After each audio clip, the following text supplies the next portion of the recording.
तो चलिए अब पढ़ लेते हैं कि लेंस किसे कहते हैं। लेंस क्या होता है? तो लेंस एक ऐसा पारदर्शी माध्यम जो दो गोली पृष्ठों या एक गोली तथा एक समतल पृष्ठ से घिरा होता है उसे लेंस कहते हैं। यानी लेंस एक ऐसा पारदर्शी माध्यम होता है जो दो गोली पृष्ठों या फिर एक गोली तथा एक समतल पृष्ठ से घिरा होगा उसे हम लोग क्या बोलेंगे? लेंस। यानी लेंस में दो पृष्ठ होंगे, या तो दोनों गोली होंगे या फिर एक गोली पृष्ठ होगा और एक समतल होगा।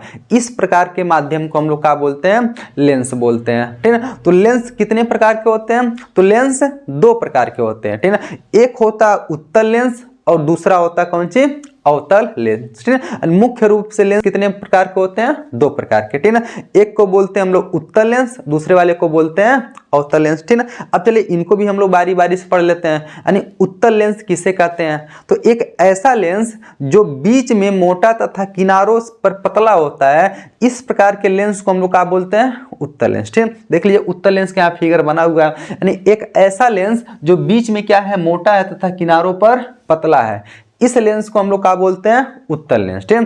तथा एक ऐसा लेंस जो किनारों पर मोटा तथा बीच में पतला रहता है, इस प्रकार के लेंस को हम लोग क्या बोलते हैं? अवतल लेंस। देखिए अवतल लेंस का परिभाषा मतलब फिगर यहाँ पर बना है। यानी एक ऐसा लेंस जो बीच में पतला तथा किनारों पर क्या होता है? मोटा होता है, इस प्रकार के लेंस को हम लोग क्या बोलते हैं? अवतल लेंस। ठीक है। तो लेंस कितने प्रकार के हो गए? दो प्रकार के।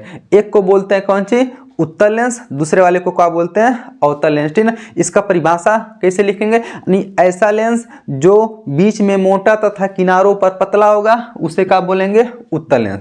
तथा एक ऐसा लेंस जो बीच में पतला तथा किनारों पर मोटा होगा उसे क्या बोलेंगे हम लोग? अवतल लेंस। ठीक है। अब देख लीजिए जो उत्तल लेंस है ना, इसका एक नाम और होता है। इस उत्तल लेंस को हम लोग अभिसारी लेंस भी कहते हैं। क्यों अभिसारी लेंस बोलते हैं? क्योंकि ये जो उत्तल लेंस है ना, यह प्रकाश की किरणों को अभिसरित कर देता है। अभिसरित करने का मतलब प्रकाश की किरणों को एक ही स्थान पर इकट्ठा कर देता है। जब एक ही स्थान पर इकट्ठा कर देता है, अभिसरित कर देता है, इसलिए इस लेंस को एक नाम से और जानते हैं। किस नाम से? अभिसारी लेंस।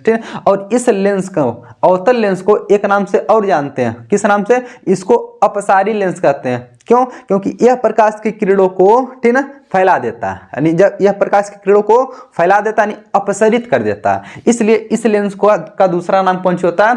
अपसारी लेंस। ठीक है। देख लीजिए यानी अब तक जो कुछ भी हम लोग पढ़े हैं सब बोर्ड पे लिखा हुआ आप लोग को मिल जाएगा। ठीक है। पहले हम लोग क्या पढ़े हैं? लेंस। लेंस किसे कहते हैं? एक समान पारदर्शी माध्यम जो दो गोली पृष्ठ या एक गोली तथा एक समतल पृष्ठ से घिरा होता है उसे क्या बोलते हैं? लेंस बोलते हैं। ठीक है। लेंस कितने प्रकार के? दो प्रकार के। पहला कौन सी? उत्तल लेंस, दूसरा अवतल लेंस। उत्तल लेंस का परिभाषा बताएं। जो लेंस किनारों से क्या होते हैं? पतले तथा बीच में मोटे होते हैं उसे क्या बोलते हैं हम लोग? उत्तल लेंस बोलते हैं। उत्तल लेंस का दूसरा नाम क्या होता है? अभिसारी लेंस। क्यों? क्योंकि देखिए यानी बहुत सारे प्रकाश की किरणें जा रही हैं, जब उत्तल लेंस पे पड़ रहे हैं तो उत्तल लेंस देखिए सभी प्रकाश की किरणों को एक ही स्थान पे इकट्ठा कर दिया। का देखिए सबको एक ही स्थान पे मोड़ करके इकट्ठा कर दिया, इसलिए इस लेंस का दूसरा नाम क्या है? इसको हम लोग अभिसारी लेंस कहते हैं। किस नाम से जानते हैं?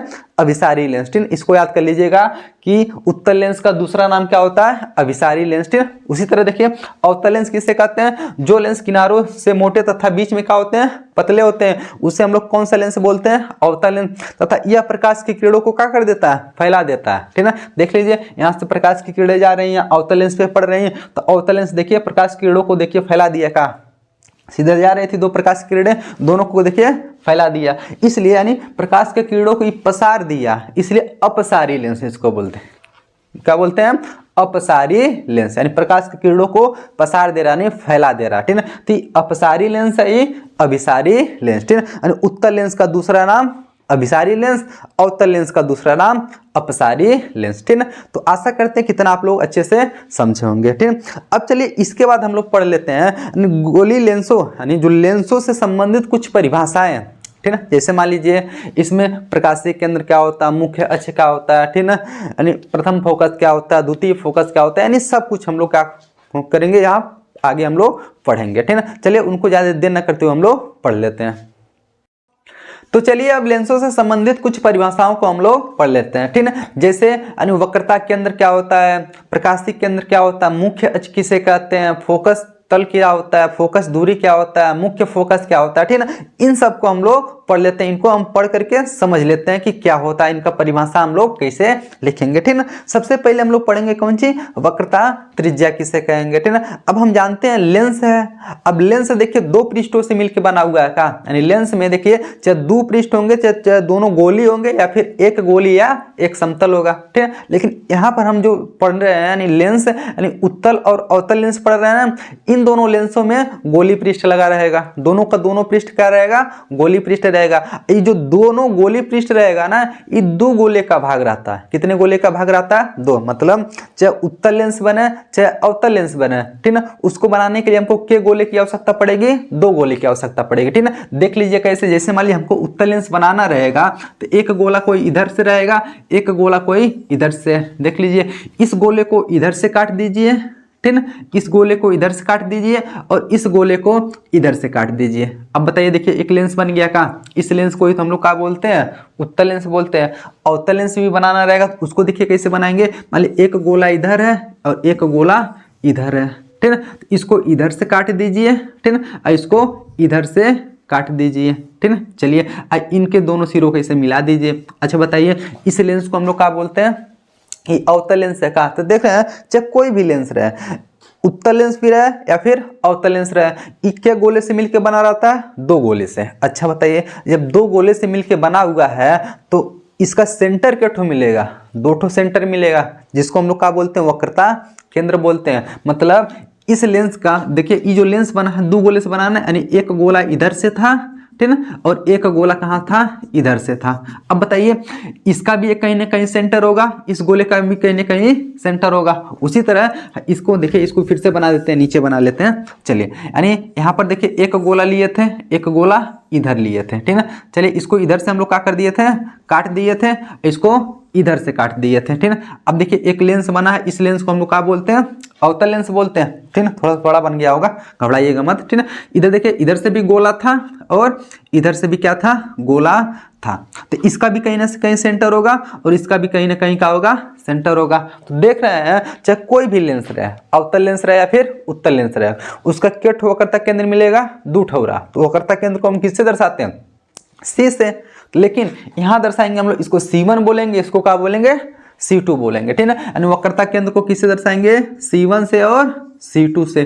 पता चला ना क्यों दो ठोरा वक्रता केंद्र है, क्योंकि यह कोई भी लेंस रहे, चाहे उत्तल है चाहे अवतल है, क्या गोले से मिलके बना है, दो गोले से, इसका सेंटर क्या ठो मिलेगा, दो ठो मिलेगा। एक ठो बोलेंगे C1, दूसरे को C2। उसी तरह इसका भी देखिए C1 हो जाएगा, ये क्या हो जाएगा, C2 हो जाएगा, ठीक है। अब वक्रता केंद्र की परिभाषा कैसे लिखेंगे, लिखेंगे उस गोले के केंद्र को, देखिए उस गोले के केंद्र को जिससे यह लेंस बना है, उसके केंद्र को हम लोग क्या बोलते हैं, वक्रता केंद्र। इसको दर्शाएंगे किससे, हम लोग C1 और C2 से। पहला परिभाषा तैयार हो गया, ठीक है ना। देखिए सबसे पहले वही था ना, कौन सी, वक्रता केंद्र। तो वक्रता केंद्र का परिभाषा कैसे लिखेंगे, उस गोले के केंद्र को जिससे ये लेंस बना है उसे हम लोग वक्रता केंद्र बोलते हैं। यानी उस गोले के केंद्र को, उस गोले के केंद्र को जिससे यह लेंस बना है उसे हम लोग क्या बोलते हैं, वक्रता केंद्र। इसको हम लोग C1 और C2 से दर्शाते हैं, ठीक है ना। चलिए अब दूसरा परिभाषा कौन सी है, मुख्य अक्ष। देखिए यहाँ बगल में लिख दिए कौन सी पढ़ेंगे हम लोग, कितनी परिभाषाएं पढ़ेंगे सबको लिख दिए बगल में, ठीक है ना। दूसरा परिभाषा कौन सी है, मुख्य अक्ष। मुख्य अक्ष किसे कहते हैं, ध्यान से सुनिएगा।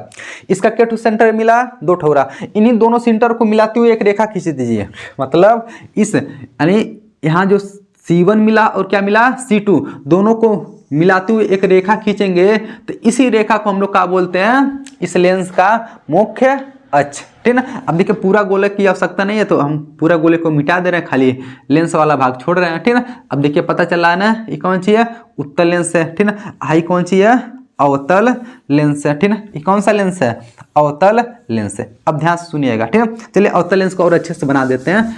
देखिए अवतल लेंस कुछ इस प्रकार से ऐसा बनाना, अवतल लेंस कुछ इस प्रकार से बना, जो किनारों पे क्या होता है, मोटा होता है, बीच में पतला होता है, ठीक है। इसका सेंटर C1 इधर मिला है, इसका सेंटर C2 इधर मिला, ठीक है, यही मिला ना। अब हम लोग मुख्य अक्ष पढ़ रहे हैं, तो मुख्य अक्ष की परिभाषा कैसे लिखेंगे, यानी लेंस के दोनों पृष्ठों के वक्रता केंद्रों को मिलाने वाली रेखा को क्या बोलते हैं हम लोग, मुख्य अक्ष, ठीक है। यानी ई कौन सा हो गया इसका मुख्य अक्ष, क्या हो गया मुख्य अक्ष हो गया, ठीक है। तो मुख्य अक्ष का परिभाषा कैसे लिखेंगे आप लोग, यानी लेंस के दोनों गोलीय पृष्ठों के वक्रता केंद्रों को मिलाने वाली रेखा को क्या बोलते हैं, मुख्य अक्ष। उसी तरह इसमें भी देखिए लेंस के दोनों पृष्ठों के वक्रता केंद्रों को मिलाने वाली रेखा को हम लोग क्या बोलते हैं, मुख्य अक्ष। ये भी क्या हो गया मुख्य अक्ष हो गया, ठीक है, मुख्य अक्ष हो गया।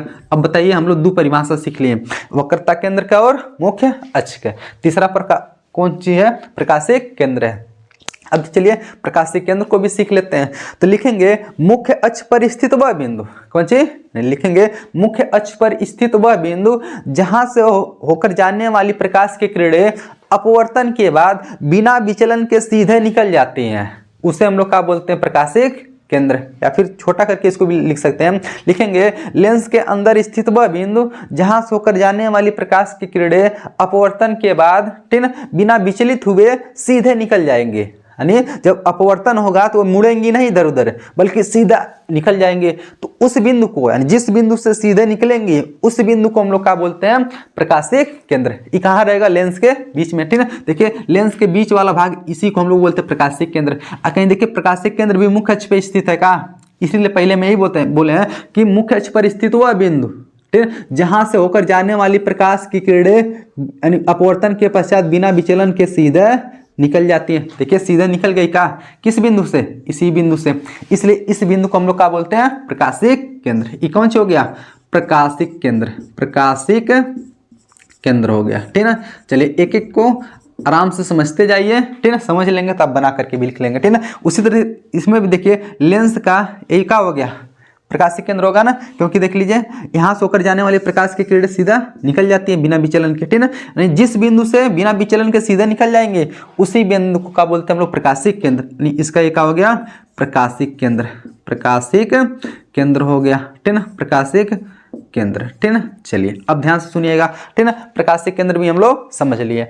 अब अगला परिभाषा कौन सी है, वक्रता त्रिज्या, ठीक है। तो वक्रता त्रिज्या कैसे लिखेंगे, लिखेंगे उस गोले के त्रिज्या को, क्या लिखेंगे, उस गोले के त्रिज्या को जिससे यह लेंस बना हुआ है उसे हम लोग क्या बोलेंगे, वक्रता त्रिज्या। जैसे हम लोग दर्पण में पढ़े थे, वक्रता त्रिज्या यानी उस दर्पण के, ठीक है, त्रिज्या को जिससे दर्पण, सॉरी, उस गोले के त्रिज्या को जिससे दर्पण बना था उसे हम लोग क्या बोलते थे, वक्रता त्रिज्या। वही सेम यहाँ पर भी है, लेकिन यहाँ लेंस है तो यहाँ का लिखेंगे उस गोले के त्रिज्या को जिससे लेंस बना हुआ है। अच्छा बताइए, ध्यान सुनिएगा, हाई इधरियन से एक गोला इधर था का, एक गोला इधर था और एक गोला इधर था, ठीक है ना। अब ये गोला है तो का इसका जब सेंटर है तो का त्रिज्या नहीं मिलेगा, मिलेगा था। ये देखिए ये त्रिज्या है का इसका, ठीक है ना, हाई इसका त्रिज्या का, तो इसी त्रिज्या को हम लोग क्या बोलते हैं, वक्रता त्रिज्या। यानी उस गोले का, यानी इस गोले का जितना त्रिज्या रहेगा या फिर इस गोले का जितना त्रिज्या रहेगा उसी के त्रिज्या को हम लोग क्या बोलते हैं, लेंस का वक्रता त्रिज्या। उसी तरह इसमें भी देखिए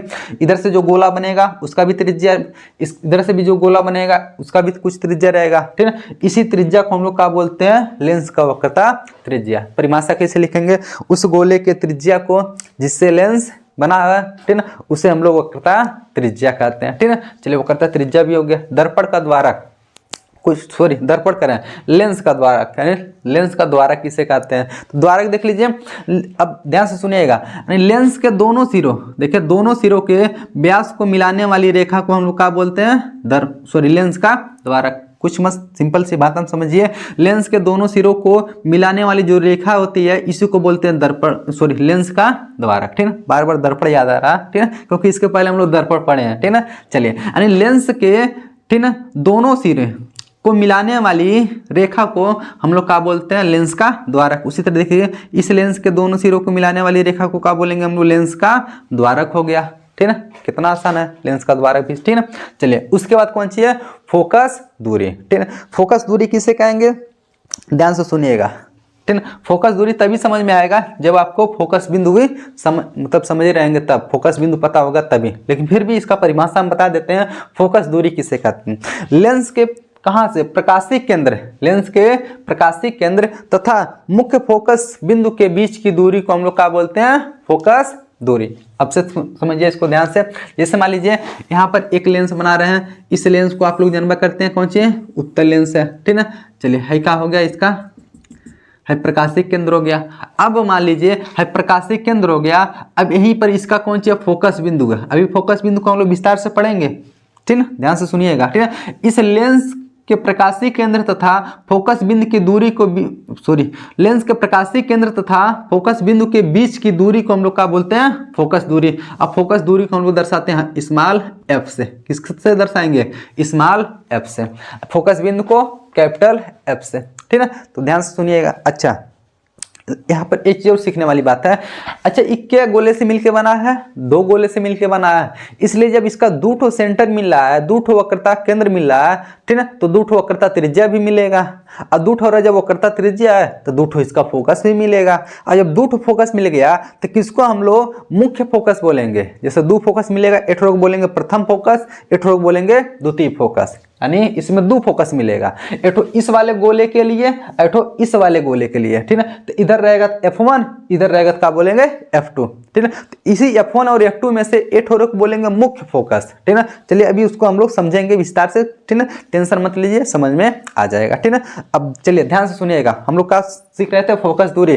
फोकस दूरी किसे कहेंगे, प्रकाशीय केंद्र तथा फोकस, प्रकाशीय केंद्र तथा मुख्य फोकस के बीच की दूरी को क्या बोलते हैं हम लोग, फोकस दूरी बोलते हैं, ठीक है। उसी तरह है, देखिए अवतल लेंस है, इसमें भी आप लोग क्या फोकस दूरी का परिभाषा यदि लिखना चाहते हैं कैसे लिखेंगे, प्रकाशीय केंद्र तथा फोकस, फोकस इसका इधर रहता है, अभी बताएंगे फोकस यानी मुख्य फोकस इधर क्यों रहता है, इसमें उधर क्यों रहता है। बस आराम से आप लोग बने रहिए, सब कुछ पढ़ेंगे, ठीक है। देखिए प्रकाशीय केंद्र तथा फोकस के बीच की दूरी को क्या बोलेंगे हम लोग, फोकस दूरी।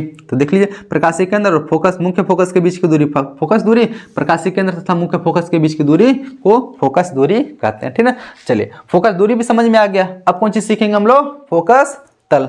फोकस तल किसे कहते हैं, लिखेंगे मुख्य अक्ष के लंबवत मुख्य फोकस से होकर गुजरने वाले तल को फोकस तल कहते हैं। जैसे मान लीजिए यहाँ पर मुख्य फोकस मिला है ना, यहाँ पर मुख्य फोकस है, ठीक है। इसी मुख्य फोकस से ऐसा कोई तल गुजर रहा है जो कहाँ मुख्य अक्ष कैसा है, लंबवत है, मुख्य अक्ष से कैसे है, लंबवत है। तो इसी तल को हम लोग क्या बोलते हैं, फोकस तल बोलते हैं। यहाँ पर देखिए मुख्य अक्ष के लंबवत तथा कहाँ से होकर गुजर रहा है, मुख्य फोकस से होकर गुजरने वाले तल को क्या बोलते हैं, फोकस तल बोलते हैं, ठीक है। अब मान लीजिए एक फोकस इसका इधर मिला है, मान लीजिए F2, तो F1 भी इधर कहीं मिला होगा, यहाँ से भी कोई तल गुजरेगा तो इसको भी क्या बोलेंगे हम लोग, फोकस तल बोलेंगे, ठीक है। यहाँ देखिए इधर F2 मिला, इधर इसका क्या रहेगा, F1 रहेगा, ठीक है। तो इधर से भी कोई तल गुजरेगा तो इसको भी क्या बोलेंगे हम लोग, फोकस तल बोलेंगे, ठीक है। फोकस तल का परिभाषा कैसे लिखेंगे, मुख्य फोकस के मुख्य अक्ष के लंबवत तथा मुख्य फोकस से होकर गुजरने वाले तल को फोकस तल कहते हैं, ठीक है। यानी एक ऐसा तल जो मुख्य अक्ष के लंबवत रहेगा, मुख्य अक्ष उसके लंबवत, लेकिन कहाँ से, मुख्य फोकस से होकर गुजरेगा तो उसे क्या बोलेंगे हम लोग, फोकस तल भी बोलेंगे, ठीक है। अब चलिए मेन चीज हम लोग सीखने जा रहे हैं, कौन सी, फोकस, मुख्य फोकस। यानी प्रथम फोकस को मुख्य फोकस बोलेंगे कि द्वितीय फोकस को मुख्य फोकस बोलेंगे, ठीक है। उसको हम लोग विस्तार से पढ़ेंगे, बस ध्यान से सुनिएगा। पहले इसको हम लोग मिटा देते हैं, ठीक है। इसको मिटा देते हैं, फिर हम लोग सीखते हैं कौन सी, मुख्य फोकस किसे बोलेंगे, प्रथम वाले को बोलेंगे कि द्वितीय वाले को बोलेंगे, ठीक है। तो चलिए हम यहाँ पर पहले एक लेंस बना लेते हैं, पहले उत्तल लेंस के लिए समझेंगे, फिर अवतल लेंस के लिए, ठीक है ना। चलिए यानी यहाँ पर एक लेंस बना लिए हैं, इस लेंस को क्या बोलते हैं हम लोग, उत्तल लेंस, ठीक है ना। इस लेंस का नाम क्या है, उत्तल लेंस। चलिए उत्तल लेंस हो गया, हाँ इसका क्या हो जाएगा, मुख्य अक्ष। अब आप लोग बारी बारी से बोलिए क्योंकि पढ़ चुके हैं। इसको क्या बोलेंगे, मुख्य अक्ष, ठीक है। इसको क्या बोलेंगे हम लोग, प्रकाशिक केंद्र। प्रकाशिक केंद्र को हमेशा दर्शाते हैं हम लोग ओ से। किससे दर्शाएंगे, ओ से, सीख लीजिए। प्रकाशिक केंद्र को किससे दर्शाएंगे हम लोग, ओ से, ठीक है ना। अब ध्यान सुनिएगा, इधर इसका इधर C1 मिलेगा, इधर का मिलेगा C2, क्योंकि दो ठोरा सेंटर है ना, इधर एक मिलेगा, एक ठोरा इधर मिलेगा, ठीक है। चलिए मान लेते हैं इधर कौन सी मिला, C1 मिला, इधर क्या मिला, C2 मिला, ठीक है। अभी C1 C2 को भी हटा देंगे हम, बस ध्यान से सुनते रहिए, ठीक है। अब बताइए, अब यहाँ प्रकाशिक केंद्र हो गया, C1 हो गया, C2 हो गया, हमको तो मुख्य फोकस पढ़ना है ना। मुख्य फोकस किससे कहेंगे, मुख्य फोकस ध्यान से सुनिएगा, प्रथम फोकस और द्वितीय फोकस इसी दोनों में से थोड़ा मुख्य फोकस रहेगा, किसको बोलेंगे उसको आइए समझ लेते हैं। यानी ध्यान से सुनिएगा, मुख्य अक्ष पर स्थित कोई भी बिंदु है, कोई भी बिंदु, ठीक है, मुख्य अक्ष पर स्थित कोई भी बिंदु, यानी मुख्य अक्ष पर स्थित वह बिंदु जहां से जाने वाली प्रकाश की किरणें, जहां से जाने वाली प्रकाश की किरणें उत्तल लेंस से अपवर्तन के पश्चात मुख्य अक्ष के समांतर हो जाती हैं। कैसे हो जाती हैं? मुख्य अक्ष के समांतर हो जाती है, ठीक है। तो इस बिंदु को हम लोग बोलते हैं प्रथम फोकस बिंदु। क्या बोलेंगे? प्रथम फोकस बिंदु F1। क्या बोलेंगे? प्रथम फोकस बिंदु F1, ठीक है। तो आपसे कोई पूछेगा प्रथम फोकस बिंदु किसे कहेंगे, लिखेंगे मुख्य अक्ष पर स्थित वह बिंदु जहां से होकर जाने वाली प्रकाश की किरणें उत्तल लेंस से अपवर्तन के पश्चात मुख्य अक्ष के समांतर निकल जाती है, तो उस बिंदु को हम लोग क्या बोलेंगे? इसको प्रथम फोकस बिंदु। वो भी किस लेंस का? उत्तल लेंस का। उत्तल लेंस का प्रथम फोकस बिंदु देखिए पहले रहता है, ठीक है। उसी तरह द्वितीय फोकस बिंदु भी चलिए देख लेते हैं। चलिए यहीं पर बगल में देख लेते हैं। ये कौन सा लेंस है? उत्तल लेंस है, ठीक है। कौन सा लेंस है? उत्तल लेंस है। इसका क्या हो जाएगा? मुख्य अक्ष। क्या हो जाएगा? मुख्य अक्ष। इसको बोलेंगे कौन सी? प्रकाशिक केंद्र, ठीक है। द्वितीय फोकस बिंदु किसे कहेंगे? ध्यान से सुनिएगा, यानी द्वितीय फोकस बिंदु, मान लीजिए कोई मुख्य अक्ष के समांतर बहुत सारी प्रकाश की किरणें आ रही हैं, ठीक है, बहुत सारी प्रकाश की किरणें आ रही हैं। उत्तल लेंस से अपवर्तन के पश्चात देखिए मुख्य अक्ष के किसी एक बिंदु पर मिल रही है का, तो इसी बिंदु को हम लोग क्या बोलते हैं? द्वितीय फोकस बिंदु F2 बोलेंगे, ठीक है। देखिए दोनों में थोड़ा सा अंतर है। यहाँ देखिए यानी मुख्य अक्ष पर स्थित वह बिंदु जहां से निकलने वाली प्रकाश की किरणें अपवर्तन के पश्चात, यानी उत्तल लेंस से अपवर्तन के पश्चात मुख्य अक्ष के समांतर हो जाएंगे, उससे प्रथम फोकस। लेकिन नहीं, इसमें द्वितीय फोकस में देखिए मुख्य अक्ष के समांतर जाने वाले प्रकाश की किरणें लेंस से अपवर्तन के पश्चात जहां पर मिलेंगे, इसे क्या बोलेंगे हम लोग? द्वितीय फोकस। इसी को यानी कहीं पर भी मुख्य अक्ष के समांतर जो प्रकाश की किरणें जाएंगी, ठीक है, अपवर्तन के पश्चात जहां पर भी मिलेंगे ना, उसी को बोलते हैं हम लोग कौन सी? मुख्य फोकस। ये कौन सी है? मुख्य फोकस। समझ में आया? मुख्य फोकस किसको बोलेंगे? प्रथम वाले को, द्वितीय वाले को। तो द्वितीय फोकस बिंदु को हम लोग क्या बोलते हैं? मुख्य फोकस, ठीक है। यानी प्रथम फोकस इधर रहेगा, द्वितीय फोकस उधर रहेगा, तो द्वितीय वाले को हम लोग क्या बोलते हैं? मुख्य फोकस। ये तो किस लेंस के लिए देख लिए हम लोग? उत्तल लेंस के लिए। अब चलिए अवतल लेंस के लिए भी देख लेते हैं, ठीक है। चलिए इधर एक लेंस बना लेते हैं। कौन सा लेंस है? अवतल लेंस है, ठीक है। चलिए अवतल लेंस है, ये हो जाएगा कौन सी? मुख्य अक्ष। ये क्या हो जाएगा? इसका प्रकाशिक केंद्र। क्या हो जाएगा? प्रकाशिक केंद्र। अब देखिए अवतल लेंस के लिए प्रथम फोकस किसे? प्रथम फोकस का परिभाषा कैसे लिखेंगे? लिखेंगे मुख्य अक्ष पर स्थित, मान लिया मुख्य अक्ष पर स्थित कोई बिंदु यहीं पर है, मुख्य अक्ष पर स्थित वह बिंदु जहां आने वाली, यानी जहां पर आती हुई प्रतीत होने वाली प्रकाश की किरणें, देखिए ऐसा प्रतीत हो रहा है कि यहीं जा रही है काम, मुख्य अक्ष के स्थित इसी बिंदु पे जा रही है का, लेकिन बीच में क्या पड़ गया? लेंस। लेंस से अपवर्तन के पश्चात देखिए क्या हो जाती है? मुख्य अक्ष के समांतर।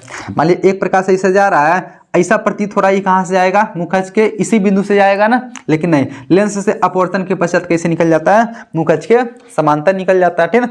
इसलिए इस बिंदु को हम लोग क्या बोलते हैं? प्रथम फोकस बिंदु F1, ठीक है। क्या बोलते हैं? F1। इसमें देखिए F1 पहले मिला था, इसमें F1 बाद में, ठीक है। क्योंकि देखिए यहाँ पर भी मुख्य अक्ष के समांतर प्रकाश निकल रहा है, यहाँ पर भी निकल रहा है, लेकिन मुख्य अक्ष के जिस बिंदु से निकल रहा है इसे F1 बोलते हैं। यहाँ देखिए मुख्य अक्ष के जिस बिंदु की ओर आता हुआ प्रतीत हो रहा है उसे ही तो हम लोग क्या बोलेंगे? F1, ठीक है। तो क्या हो गया? F1 हो गया। इसको बोलेंगे प्रथम फोकस बिंदु। प्रथम फोकस बिंदु अवतल लेंस में किधर होता है? दाहिने साइड में होता है, ठीक है। चलिए द्वितीय फोकस को भी सीख लेते हैं हम लोग। ये कौन सा लेंस है? अवतल लेंस है। क्या हो जाएगा? मुख्य अक्ष हो जाएगा, ठीक है। और इसको हम लोग क्या बोलेंगे? प्रकाशिक केंद्र O बोलेंगे, ठीक है। दूसरा नियम ही कहता है, ठीक है, यानी मुख्य अक्ष के समांतर जाने वाली प्रकाश की किरणें, देखिए मुख्य अक्ष के समांतर जा रही है ना, लेंस से, अवतल लेंस से अपवर्तन के पश्चात देखिए इस लेंस को हम अपसारी लेंस भी बोलते हैं, तो प्रकाश को तो इधर उधर फैला देगा। क्या कर देगा? इधर उधर फैला देगा। लेकिन इसको जब आगे थोड़ा सा बढ़ाएंगे, इसको भी थोड़ा सा आगे बढ़ाएंगे, ऐसा प्रतीत हो रहा मुख्य अक्ष के भी इसी बिंदु पे मिल रही है का, तो इसी को हम लोग बोलते हैं कौन सी? द्वितीय फोकस बिंदु, यानी F2। यह जो F2 होता है इसको क्या बोलते हैं हम लोग? मुख्य फोकस। क्या बोलते हैं? मुख्य फोकस। अब आपसे कोई पूछेगा मुख्य फोकस F2 किधर आता है? अवतल लेंस में तो पहले रहता है, उत्तल लेंस में बाद में रहता है, ठीक है। इसलिए अभी आगे पढ़ेंगे हम लोग। इधर की दूरी क्या होती है? माइनस, इधर की दूरी क्या होती है? प्लस। अच्छा बताइए, प्रकाशिक केंद्र है यहाँ, मुख्य फोकस है यहाँ, फोकस दूरी यही मिल जाएगा का? फोकस दूरी इसका इधर मिला और फोकस दूरी इसका देखिए इधर मिलेगा, का प्रकाशीय केंद्र है, मुख्य फोकस इधर फोकस दूरी किधर मिलेगा, इधर मिलेगा। अच्छा अब बताइए किसकी फोकस दूरी प्लस हो जाएगी, तो उत्तल लेंस की फोकस दूरी प्लस, क्योंकि दाहिने साइड है, दाहिने साइड की दूरी क्या होती है प्लस, बाएं ओर की दूरी क्या होती है माइनस, तो इसलिए अवतल लेंस की फोकस दूरी क्या हो जाएगी माइनस हो जाएगी, ठीक है। इसलिए यानी मुख्य फोकस पता होना चाहिए, यानी अवतल लेंस का मुख्य फोकस पहले रहता है, उत्तल लेंस का मुख्य फोकस बाद में रहता है। मुख्य फोकस की पहचान कैसे करेंगे, मुख्य अक्ष के समांतर जो भी प्रकाश आएगा, ठीक है, लेंस से अपवर्तन के पश्चात मुख्य अक्ष के जिस बिंदु पर मिलेगा या फिर मिलता हुआ प्रतीत होगा उसे ही बोलेंगे मुख्य फोकस। बस सिंपल सी बात, मुख्य अक्ष के समांतर जो भी प्रकाश आएगा, जब उत्तल लेंस रहेगा तो उत्तल लेंस से अपवर्तन के पश्चात मुख्य अक्ष के जिस बिंदु पर मिलेगा उसे मुख्य फोकस, या फिर अवतल लेंस रहेगा तो अवतल लेंस से अपवर्तन के पश्चात जिस बिंदु पर मिलता हुआ प्रतीत होगा उसे क्या बोलेंगे मुख्य फोकस। देख लीजिए मुख्य अक्ष के समांतर आ रहा, यहीं पर मिल गया मुख्य फोकस है, मुख्य अक्ष के समांतर आ रहा लेकिन इधर तो मिलने की चांस नहीं है, ठीक है, लेकिन पहले में मिल जा रहा का, मिलता हुआ प्रतीत हो रहा का, इसलिए इसका मुख्य फोकस इधर हो गया, ठीक है। तो आशा करते हैं आप लोग, ठीक है, आप लोग को लेंसों से संबंधित कुछ परिभाषाएं अच्छे से समझ में आएंगे होंगे, ठीक है। जितनी भी परिभाषाएं हैं इन सबको हम अच्छे से समझा दिए हैं, इसको आप लोग अपने तरफ से लिखने की कोशिश करिएगा, ठीक है। अब चलिए अब आगे हम लोग पढ़ लेते हैं प्रतिबिंब कैसे बनता है लेंस से, ठीक है। प्रतिबिंब बनाने के नियम क्या होते हैं, पहले नियम पढ़ेंगे फिर प्रतिबिंब बनाना सीखेंगे, ठीक है। तो आगे हम लोग पढ़ लेते हैं प्रतिबिंब बनाने के नियम। तो चलिए अब लेंसों द्वारा प्रतिबिंब बनाने के नियम हम लोग सीख लेते हैं। यानी प्रतिबिंब बनाने के टोटल 3 नियम होते हैं। कितने नियम? 3 नियम। चलिए अब तीनों को हम लोग बारी बारी से सीख लेते हैं। यानी पहले सीखेंगे उत्तल लेंस द्वारा कैसे प्रतिबिंब बनाया जाता है, फिर सीखेंगे अवतल लेंस द्वारा कैसे प्रतिबिंब बनाया जाता है। यानी उत्तल लेंस द्वारा प्रतिबिंब बनाने के नियम, फिर अवतल लेंस द्वारा प्रतिबिंब बनाने के नियम, या फिर दोनों को एक ही साथ हम लोग सीखते हुए चलते हैं, ठीक है। चलिए पहला नियम हम लोग पहले सीख लेते हैं। कौन सा नियम? पहला नियम, ध्यान से सुनिएगा। पहला नियम कौन से लेंस के लिए? उत्तल लेंस के लिए। तो उत्तल लेंस देखिए इस तरह से बनता है, कहाँ ये कौन सा लेंस हो गया? उत्तल लेंस। ई का हो जाएगा इसका मुख्य फोकस हो जाएगा, ठीक है। ये हो जाएगा मुख्य फोकस। इसको क्या बोलते हैं हम लोग? प्रकाशीय केंद्र ओ। किससे दर्शाएंगे? ओ से दर्शाएंगे, ठीक है। इसका कौन सी है? मुख्य अक्ष। अब ध्यान से सुनिएगा। अच्छा, इसका प्रथम फोकस इधर मिला, F1 मिला। इसका द्वितीय फोकस इधर मिला, F2 इधर मिलता है ना। इसी को क्या बोलते हैं हम लोग? मुख्य फोकस। इसको क्या बोलते हैं हम लोग? मुख्य फोकस, ठीक है। चलिए यही बगल में हम लोग एक लेंस और बना लेते हैं। इस लेंस का नाम तो आप लोग को पता होगा। इसको हम लोग क्या बोलते हैं? अवतल लेंस। ये क्या हो जाएगा? इसका मुख्य अक्ष हो जाएगा, ठीक है। चलिए इसको हम लोग क्या बोलते हैं? प्रकाशीय केंद्र ओ बोलेंगे, ठीक है। इसका देखिए F2 पहले मिलता है, यानी मुख्य फोकस पहले मिलता है, और F1 बाद में मिलता है। हम लोग पढ़ चुके हैं, ठीक है। मुख्य फोकस किसे कहते हैं? F2 को क्या बोलते हैं? मुख्य फोकस। इसका मुख्य फोकस पहले मिला है, इसका मुख्य फोकस बाद में मिला, ठीक है। पहला नियम यही कहता है कि मुख्य अक्ष के समांतर आने वाली प्रकाश की किरणें, ठीक है, उत्तल लेंस से अपवर्तन के पश्चात F2 से होकर जाएगा। कहां से? F2 से होकर के जाएगा। लेकिन अवतल लेंस से अपवर्तन के पश्चात F2 से होकर जाता हुआ प्रतीत होगा, ठीक है। किससे? F2 से जाता हुआ प्रतीत होगा। मतलब कोई मुख्य अक्ष के समांतर कोई भी प्रकाश आ रही है, ठीक है, मुख्य अक्ष के समांतर आ रही है ना। चलिए लेंस से अपवर्तन के पश्चात हमेशा कहां से होकर के जाएगा? F2 से होकर के जाएगा। कोई भी प्रकाश रहे, कितना वो भी प्रकाश रहे, मान लीजिए एक प्रकाश को और भेजना चाहते हैं, भेजिए। मुख्य अक्ष के समांतर आएगा तो कहां से जाएगा? F2 से होकर के जाएगा। इधर नीचे से भी प्रकाश को भेजना चाहते हैं, भेज दीजिए। ये मुख्य अक्ष के समांतर आ रहा है तो कहां से जाएगा? F2 से होकर के जाएगा, ठीक है। देखिए पहला नियम यही कहता है कि मुख्य अक्ष के समांतर कोई भी प्रकाश रहेगा, हम लोग जब प्रतिबिंब बनाएंगे मुख्य अक्ष के समांतर प्रकाश जाएगा, उसको कहां से भेज देंगे? F2 से। किस लेंस में? उत्तल लेंस में। अवतल में भी ऐसे करेंगे, लेकिन यहाँ पर वास्तव नहीं, F2 से जाता हुआ प्रतीत होगा, ठीक है ना। चलिए इसको भी कैसे खींचेंगे हम लोग, ध्यान से देखिएगा। मान लिया मुख्य अक्ष के समांतर कोई प्रकाश ऐसा आ रहा है, ठीक है। आपको बताइए ये तो प्रकाश को फैला देता है, ऐसा फैला देता है ना, लेकिन ऐसा प्रतीत होगा ये कहां से होकर के जा रहा है? F2 से जाता हुआ प्रतीत होगा, ठीक है। मान लीजिए मुख्य अक्ष के समांतर कोई प्रकाश आ रहा है, कैसे? मुख्य अक्ष के समांतर कोई प्रकाश आ रहा है, ये तो इसको प्रकाश को फैला देता है इधर उधर, लेकिन ऐसा प्रतीत होता है ये कहां से होकर के जा रहा है? F2 से होकर के जा रहा है। तो कौन सा नियम हो गया? पहला नियम, ठीक है। उत्तल लेंस के लिए भी अवतल लेंस के लिए, ठीक है। पहला नियम यही है, मुख्य अक्ष के समांतर कोई प्रकाश रहेगा, F2 से होकर के जाएगा उत्तल लेंस में। अवतल लेंस में F2 से होकर जाता हुआ प्रतीत होगा, ठीक है। पहला नियम हो गया। दूसरा नियम चलिए पढ़ लेते हैं, ठीक है। दूसरा नियम भी किस लेंस के लिए? इसी पहले उत्तल लेंस के लिए पढ़ेंगे हम लोग, फिर अवतल लेंस के लिए पढ़ेंगे, ठीक है। चलिए ये कौन सा लेंस है? उत्तल लेंस है। ये कौन सा लेंस है? उत्तल लेंस है। ई इसका क्या हो जाएगा? मुख्य अक्ष हो जाएगा, ठीक है। इसको बोलते हैं हम लोग, क्या बोलते हैं? प्रकाशिक केंद्र बोलते हैं, वो बोलेंगे, ठीक है। इधर क्या रहेगा? प्रथम फोकस F1, इधर क्या रहेगा? द्वितीय फोकस F2। इसी को क्या बोलते हैं हम लोग? मुख्य फोकस। F2 को क्या बोलते हैं? मुख्य फोकस। बार बार बता रहे हैं, ठीक है। चलिए दूसरा नियम ही कहता है, पहला नियम तो मुख्य अक्ष के समांतर प्रकाश आया था। दूसरा नियम में करा है, यदि कोई प्रकाश की किरण कहां से जा रही है? F1 से। मान लीजिए F1 से कोई प्रकाश ऐसे जा रहा है, देखिए F1 से जा रहा है ना, तो लेंस से अपवर्तन के पश्चात कैसे निकल जाएगा? मुख्य अक्ष के समांतर निकल जाएगा। दूसरा नियम बस यही कहता है, यानी प्रथम फोकस से होकर जाने वाली प्रकाश की किरणें, ठीक है, उत्तल लेंस से अपवर्तन के पश्चात कैसे जाएंगे? मुख्य अक्ष के समांतर, ठीक है। देख लीजिए कैसे चली गई? मुख्य अक्ष के समांतर। कोई भी प्रकाश, मान लीजिए एक प्रकाश और जा रहा है, कहां से जा रहा है? F1 से जा रहा है, तो लेंस से अपवर्तन के पश्चात कैसे निकल जाएगा? मुख्य अक्ष के समांतर, ठीक है। बहुत सारा प्रकाश मान लीजिए कहां से आ रहा है? F1 से आ रहा है, ठीक है। तो F1 से होकर जाने वाली प्रकाश किरणें लेंस से अपवर्तन के पश्चात कैसे जाएंगे? मुख्य अक्ष के समांतर। सिंपल सी बात याद रख लीजिए, F1 से जो भी प्रकाश जाएगा वो मुख्य अक्ष के समांतर हो जाएगा। पहला नियम में मुख्य अक्ष के समांतर जो आता था वो F2 से गया। दूसरा नियम में F1 से जाएगा तो मुख्य अक्ष के समांतर निकल जाएगा। चलिए अवतल लेंस में भी देख लेते हैं, ठीक ना। इधर एक लेंस बना लेते हैं, इस लेंस का नाम तो पता है, ठीक ना। चलिए अवतल लेंस है, इसका मुख्य अक्ष हो जाएगा, ठीक ना। इसको प्रकाशीय केंद्र ओ बोलते हैं। इसका तो F2 इधर रहेगा, इसका F1 इधर रहेगा, F1 इधर रहेगा ना। अब बताइए, प्रकाश F1 से होकर के जाना चाहिए, लेकिन यहाँ वास्तव में नहीं जाएगा, F1 से होकर जाता हुआ प्रतीत होगा। जैसे मान लीजिए कोई प्रकाश ऐसा आ रहा है, अब ऐसा प्रतीत हो रहा है, ये कहाँ से जाएगा? जा रहा है F1 से, लेकिन F1 से नहीं, F1 से होकर जाता हुआ प्रतीत होने वाला प्रकाश किरण अवतल लेंस से अपवर्तन के पश्चात कैसे निकलेगा? मुख्य अक्ष के समांतर। देखिए यहाँ पर भी मुख्य अक्ष के समांतर निकल रहा था, तो यहाँ पर भी निकलेगा, ठीक है। जैसे मान लीजिए F1 की ओर आता हुआ प्रतीत होने वाला, देखिए F1 की ओर आता हुआ प्रतीत हो रहा है, कहाँ ऐसा प्रतीत हो रहा है? ये प्रकाश किरण कहाँ जा रही है? F1 की ओर, लेकिन अवतल लेंस इसको क्या कर दे रहा है? अपवर्तन के पश्चात मुख्य अक्ष के समांतर भेज दे रहा। तो दूसरा नियम क्या कहता है, ठीक है, यानी F1 से होकर के जाएगा कोई प्रकाश तो मुख्य अक्ष के समांतर हो जाएगा। किस लेंस में? उत्तल लेंस में। यदि F1 की ओर आता हुआ प्रतीत होगा कोई प्रकाश तो भी मुख्य अक्ष के समांतर हो जाएगा। किस लेंस में? अवतल लेंस में, ठीक है। देखिए हमें दोनों में समांतर आ रहा था, F2 से होकर के गया, यहाँ देखिए F1 से होकर के जा रहा तो मुख्य अक्ष के समांतर हो गया, ठीक है। देख लीजिए ये दूसरा नियम हो गया। तीसरा नियम बहुत आसान रहता है, सबसे आसान नियम कौन सा है? तीसरा नियम, ठीक है। चलिए पहला नियम हो गया था, दूसरा नियम हो गया, और इधर बना सीख लेते हैं कौन सी नियम? तीसरा नियम, ठीक है। इधर कौन सा लेंस बनाएंगे? ठीक है, वही उत्तल लेंस। ई का हो जाएगा इसका मुख्य अक्ष, इसको बोलेंगे प्रकाशीय केंद्र। किससे दर्शाएंगे हम लोग? ओ से दर्शाएंगे, ठीक है।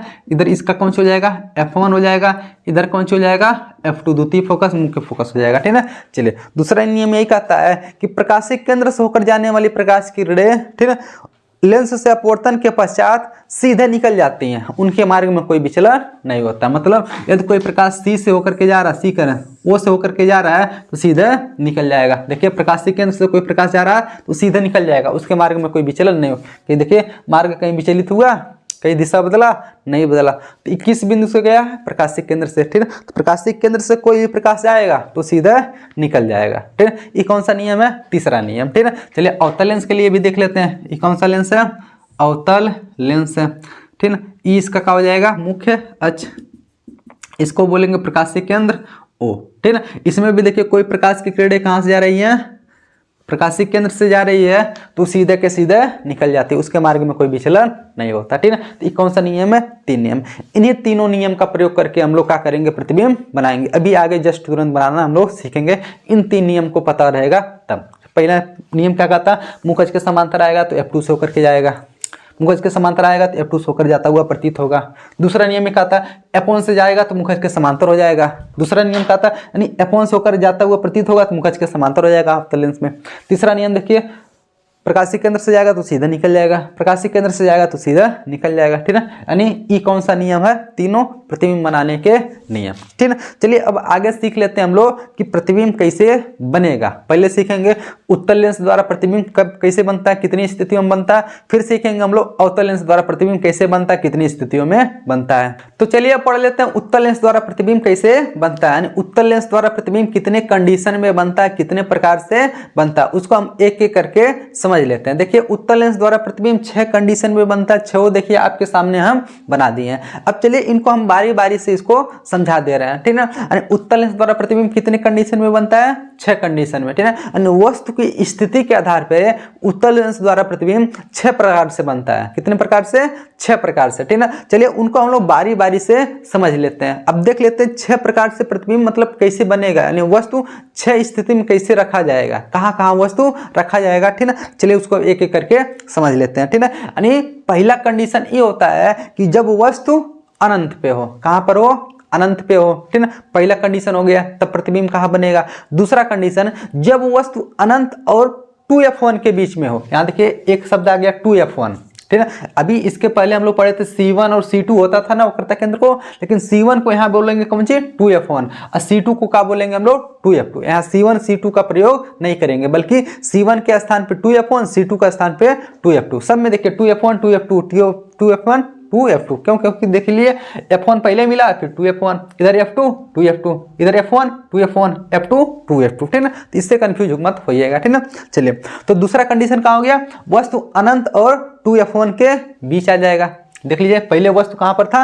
अनंत पे, यानी देखिए प्रकाश कहाँ से आ रहा पता नहीं चला, यानी अनंत से आ रहा। दूसरा कंडीशन देखिए अनंत और कहाँ? इधर 2f1 है, अनंत और 2f1 के बीच में स्थित आ गया, मतलब वस्तु आ गया। तीसरा देखिए वस्तु कहाँ पर आ गया? 2f1 पे आ गया। कहाँ आ गया? 2f1 पे। चौथा देखिए 2f1 और f1 के बीच में आ गया, ठीक है ना। पांचवा कंडीशन में कहाँ गया? वस्तु f1 पे आ गया। और छठवें कंडीशन में वस्तु कहाँ गया?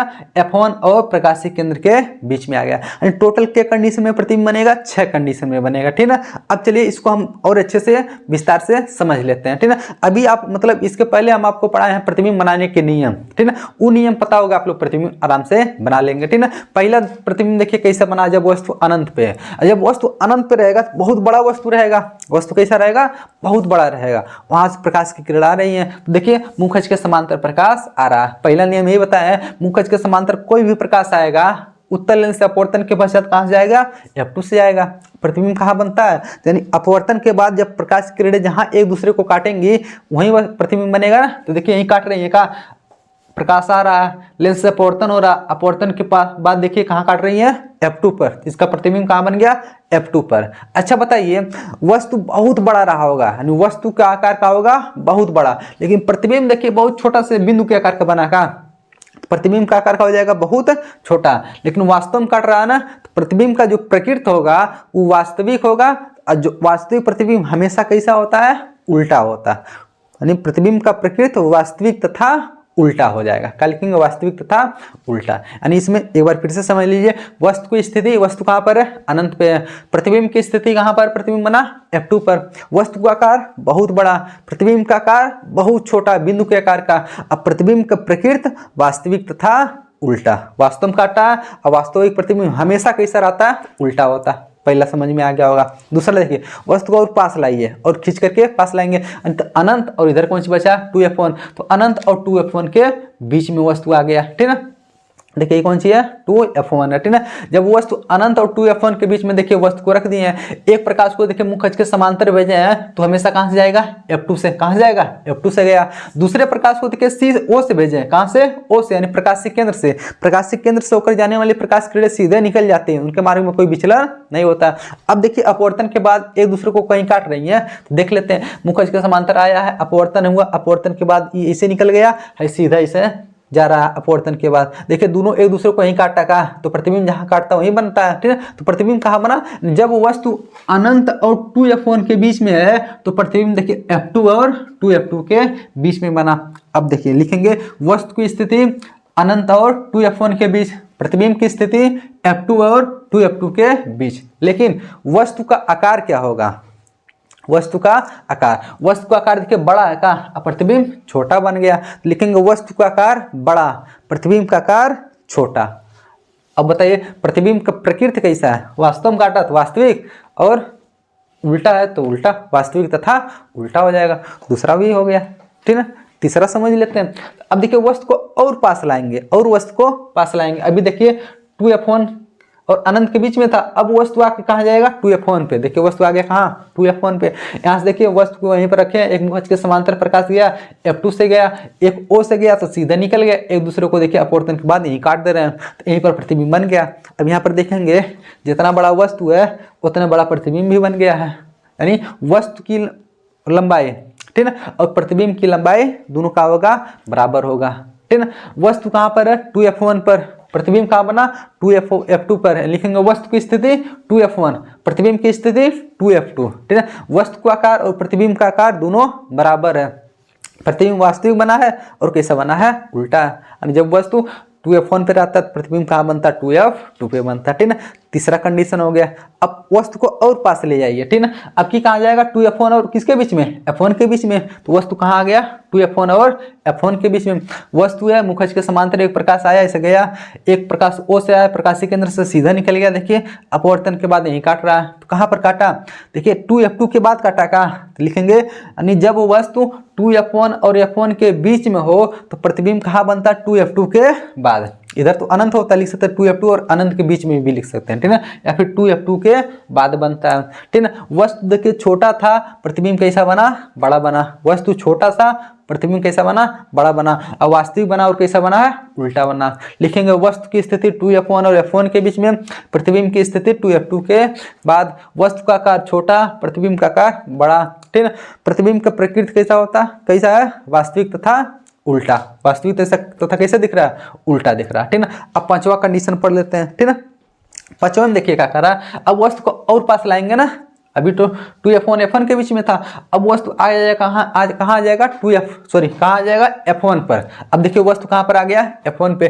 f1 पे आ गया तो मुखज के समांतर एक प्रकाश आया, इसे निकल गया f2 से, एक को O से भेजें सीधे निकल गया। क्या इधर कहीं आपस में आकर काटेगा, नहीं, ऐसा प्रतीत होगा। कहाँ पर काटेगा, ये अनंत पे काटेगा। कहाँ काटेगा, अनंत पे। जब अनंत पे काटेगा तो इसका प्रतिबिंब कहाँ बनेगा, अनंत पर। इसका मतलब जब वस्तु कहाँ पर हो, जब वस्तु f1 पर है तो उसका प्रतिबिंब कहाँ पर बनेगा, अनंत पर। अब अनंत पे बनेगा प्रतिबिंब तो छोटा बनेगा नहीं, बहुत बड़ा बनेगा, यानी प्रतिबिंब का आकार क्या हो जाएगा, बहुत बड़ा, ठीक है।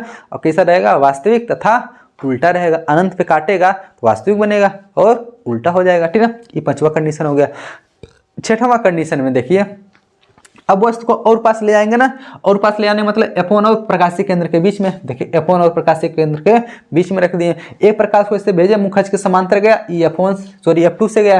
एक को O से भेजा, ये सीधा निकल गया। का आगे एक दूसरे को काटेंगे कहीं, ये तो और दूर होते हुए जा रहे हैं, तो आगे तो कहीं कटवे नहीं करेंगे, आगे कहीं नहीं काटेंगे। लेकिन इनको जब पीछे बढ़ाएं तो देख रहे हैं एक दूसरे को काटते हुए प्रतीत हो रहे हैं, ऐसा पता चला। इसको और पीछे बढ़ाएंगे तो लेंस से पहले ही काट देंगे, ठीक है, यानी काटते हुए प्रतीत हो रहे हैं। तो इसलिए इसका प्रतिबिंब कहाँ बनता है, लेंस से पहले ही बनता है, ठीक है। और भी कैसा बन गया, आभासी, और कैसा, सीधा, और वस्तु से बड़ा, ठीक है। यानी उत्तल लेंस में ये एक पहला कंडीशन है जब प्रतिबिंब कैसा बन गया, आभासी बन गया। इसलिए सबसे ज्यादा इंपॉर्टेंट हो जाता है, ठीक है। इसको आप लोग क्या कर लीजिएगा, तैयार कर लीजिएगा, ठीक है। ये ज्यादा पेपर में आता है, ठीक है। बाकी सब में वास्तविक उल्टा बन रहा है, इसमें कैसा बन गया, आभासी और सीधा। तो कभी कभी क्वेश्चन पूछ देता है वो कौन सा लेंस है जिसमें प्रतिबिंब आभासी तथा वास्तविक दोनों बनता है, ठीक है। तो उत्तल लेंस में आभासी भी बनेगा, वास्तविक। देखिए 5 ठो वास्तविक बना, 8 ठो आभासी बन गया। लेकिन अवतल लेंस भी पढ़ेंगे, उसमें प्रतिबिंब हमेशा कैसा बनेगा, तो आभासी बनेगा, ठीक है, ठीक है। उत्तल लेंस में प्रतिबिंब वास्तविक और आभासी दोनों बनता है, लेकिन अवतल लेंस में खाली कैसे बनेगा, आभासी। अभी उसको आगे हम लोग बना करके सीखेंगे, ठीक है। तो आशा करते हैं आप लोग इस 6 कंडीशन आप लोग को अच्छे से समझ में आया होगा, ठीक है। अब आगे हम लोग पढ़ेंगे कौन सी, अवतल लेंस द्वारा प्रतिबिंब का बनना।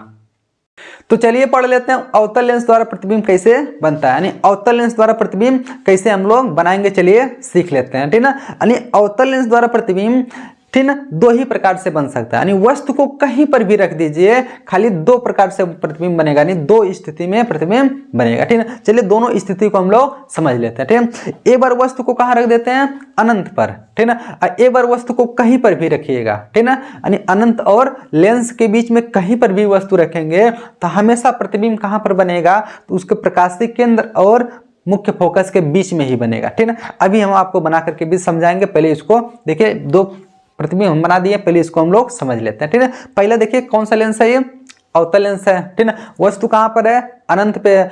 अनंत से प्रकाश किरणें मुखज के समांतर आ रही है, मुखज के समांतर क्या हो रही है, आ रही है, ठीक है। लेंस से अपवर्तन के पश्चात देखिए इधर तो फैल जाएंगी, क्योंकि अपसारी लेंस भी इसको बोलते हैं, प्रकाश को फैला देगा।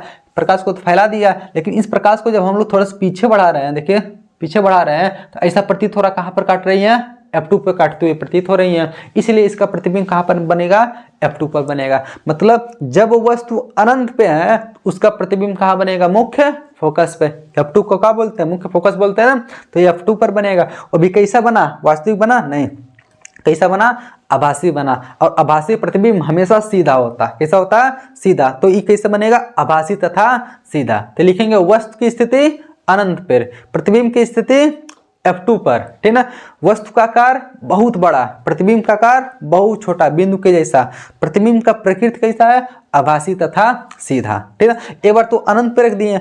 अब अनंत और लेंस के बीच में कहीं पर भी वस्तु को रख के चेक लेते हैं। चलिए एक कंडीशन में कहीं पर भी रखने हैं, मतलब वस्तु को यहीं पर रख देते हैं। कहाँ पर, इधर तो अनंत है, हाई लेंस है, इसके बीच में कहीं पर भी रखना है तो हम अनंत और कहाँ रख दें, सॉरी वस्तु को कहाँ रख दिए, 2F2 और F2 के बीच में यहीं पर रख दिए। कहाँ देखिए, एक प्रकाश को मुखज के समांतर भेजा, ये प्रकाश को उधर मोड़ दिया, लेकिन ऐसा प्रतीत हो रहा है कहाँ से होकर के जा रहा है, F2 से। ये कौन सी है, F2 से।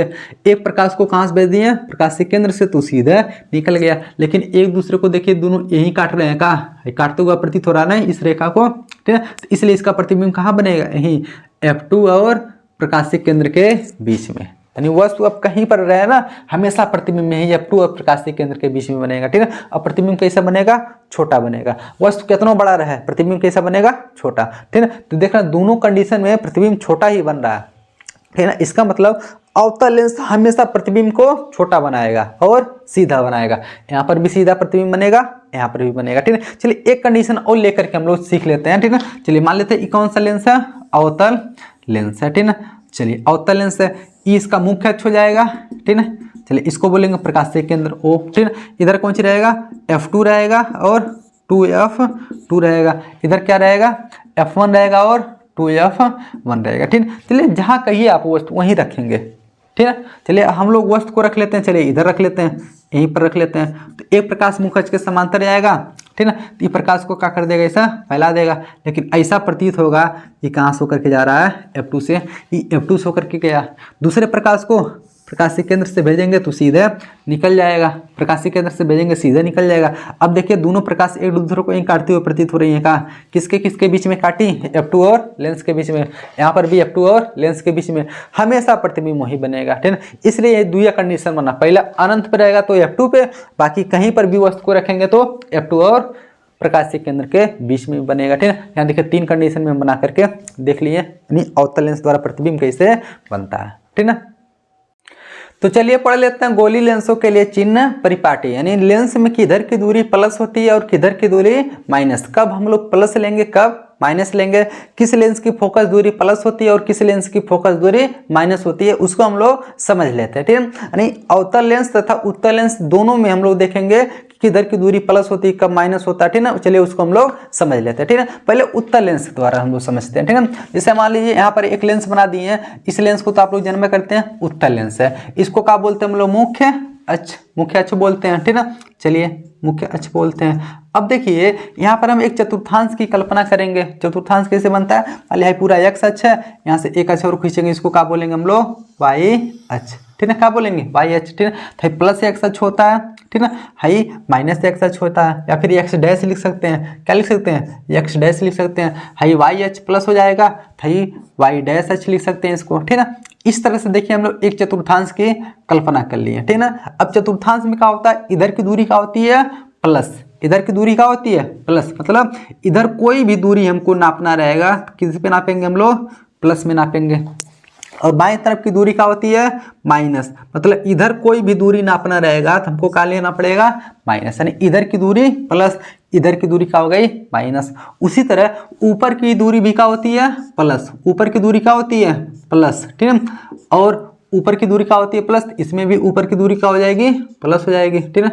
ऊपर की दूरी क्या हो जाएगी, प्लस हो जाएगी। और नीचे कोई भी दूरी हम लोग लेंगे तो क्या हो जाएगा, माइनस। नीचे क्या हो जाएगा, माइनस, यानी नीचे की दूरी क्या होती है, माइनस, ठीक है। तो इस तरह से हम लोग देखिए लेंसों में चिन्ह, ठीक ना। यानी कौन सा चिन्ह प्लस, मतलब कब प्लस होगा किस लेंस के लिए, कब माइनस होगा, ठीक ना। इसको हम लोग इस चिन्ह परिपाटी की सहायता से पता कर लेंगे, ठीक ना। अरे लेंस के दाहिने ओर की दूरी है, मतलब लेंस है, लेंस के दाएं ओर की दूरी प्लस, इधर बाएं ओर की दूरी माइनस, ऊपर की दूरी प्लस, नीचे की दूरी माइनस, ठीक ना। मान लिया प्रतिबिंब ऐसे सीधा बन रहा है तो प्लस होगा, उल्टा बन रहा है नीचे की ओर तो माइनस हो गया। प्रतिबिंब इस साइड में बना, प्रतिबिंब की दूरी प्लस, इस साइड में बना तो माइनस, ठीक। वस्तु को इधर रखेंगे तो वस्तु की दूरी हमेशा माइनस रहेगा, ठीक ना। चलिए इसी तरह अवतल लेंस द्वारा भी देख लेते हैं। चलिए हाई कौन सा लेंस है, तो ये अवतल लेंस है, ठीक ना। ये कौन सा लेंस है, अवतल लेंस है, इसका मुख्य अक्ष हो जाएगा। चलिए यहाँ पर भी एक चतुर्थांश की कल्पना कर लिए, ठीक ना। हाई एक्स अक्ष है, ये कौन सा अक्ष है, एक्स अक्ष है, एक्स डैश मान लीजिए इसको, ठीक ना। इसको वाई मान लीजिए, इसको क्या मान लीजिए, वाई डैश, ठीक ना। फिर इसमें भी देखिए दाहिने ओर की दूरी क्या होती है, प्लस, प्लस लिखिएगा, ठीक ना। बाएं ओर की दूरी क्या होती है, माइनस, तो माइनस लिखिएगा। ऊपर की दूरी क्या होती है, प्लस, तो प्लस लिखिएगा, ठीक ना। यहाँ पर भी देखिए ऊपर की दूरी क्या होती है, प्लस, तो प्लस लिखिएगा। लेकिन नीचे की दूरी क्या होती है, माइनस, तो माइनस लिखिएगा।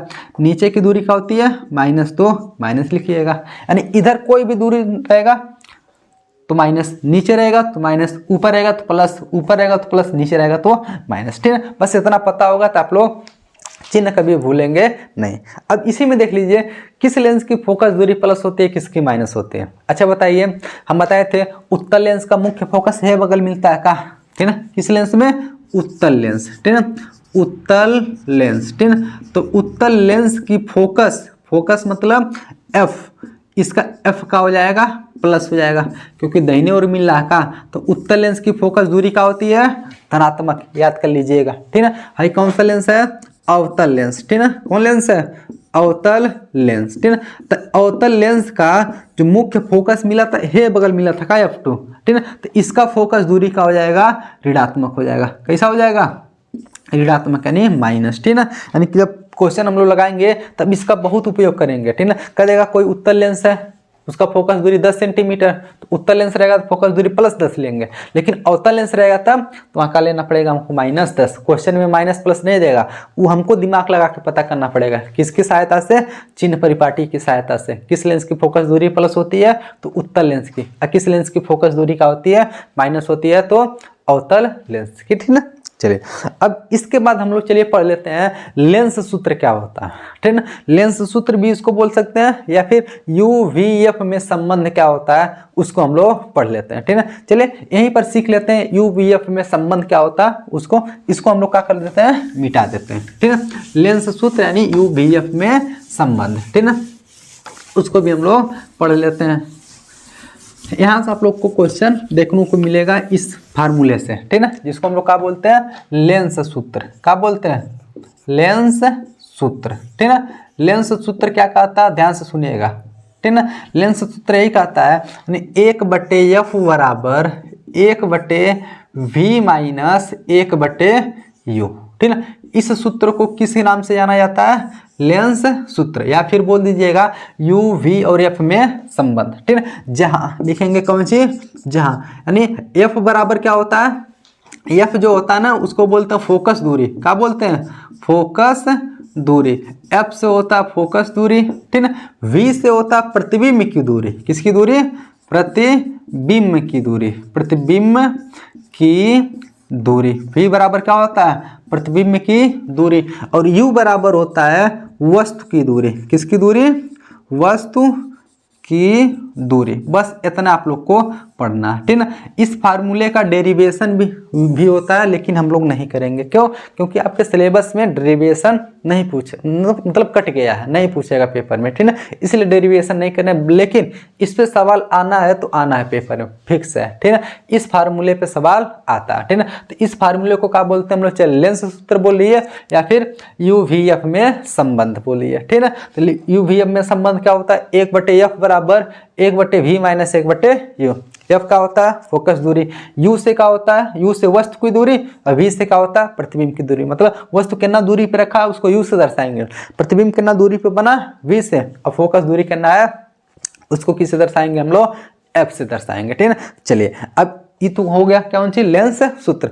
अब इसके बाद हम लोग पढ़ लेते हैं कि रेखीय आवर्धन किसे कहते हैं। कौन सी रेखीय आवर्धन, ठीक है। चलिए बगल में पढ़ लेते हैं कौन सी रेखीय आवर्धन, रेखीय आवर्धन, ठीक है। आवर्धन, रेखीय आवर्धन, ठीक है।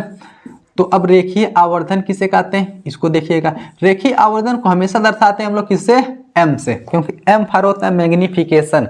मैग्निफिकेशन को क्या दर्शाते हैं, एम से, मतलब मैग्निफिकेशन मतलब होता है आवर्धन। आवर्धन का मतलब यही होता है कि जो प्रतिबिंब बना है वो वस्तु की तुलना में छोटा बना या फिर बड़ा बना है, ठीक है। ये हमको कौन बताएगा, तो आवर्धन बताएगा। मतलब हम कह दिए किसी भी मतलब वस्तु का, ठीक है, प्रतिबिंब जो बना है वस्तु से 3 गुना बड़ा बना है, ठीक है। तो वहाँ रेखीय आवर्धन का मान हो जाएगा 3। मतलब अब से सुनिएगा, हम कह रहे हैं जैसे मान लीजिए हम कह दें किसी मतलब कहीं भी रेखीय आवर्धन हमको मिल गया 4 + 4, इसका मतलब ये होता है जो प्रतिबिंब बना है वस्तु का 4 गुना बना है। मान लीजिए रेखीय आवर्धन मिला 2, तो वो जो प्रतिबिंब बना है वस्तु का 2 गुना मिला है बना है। मान लीजिए रेखीय आवर्धन मिला 0.5 यानी आधा मिल गया ना, मतलब प्रतिबिंब बना है वस्तु का आधा बना है, ठीक है। रेखीय आवर्धन हमको यही बताता है कि प्रतिबिंब जो है वस्तु की तुलना में कितना गुना बड़ा बना है या फिर छोटा बना है, ठीक है। तो इसलिए इसका परिभाषा यही हो जाता है, वस्तु की लंबाई तथा प्रतिबिंब की लंबाई के अनुपात को क्या बोलते हैं हम लोग, रेखीय आवर्धन, ठीक है। यानी रेखीय कौन सी आवर्धन, m बराबर, ठीक है। रेखीय आवर्धन लिख लेते हैं, चलिए रेखीय आवर्धन का फार्मूला लिख लेते हैं। रेखीय आवर्धन बराबर किसकी लंबाई, पहले प्रतिबिंब की लंबाई, ठीक है। प्रतिबिंब की लंबाई, प्रतिबिंब की लंबाई, प्रतिबिंब की लंबाई को यदि h' से दर्शा रहे हैं तो h' लिख लीजिए बटे कौन सी, वस्तु की लंबाई, ठीक है। किसकी लंबाई, वस्तु की लंबाई, ठीक है। इन दोनों की लंबाई को यानी इसके लंबाई को हम किससे दर्शा ले, h से, ठीक है।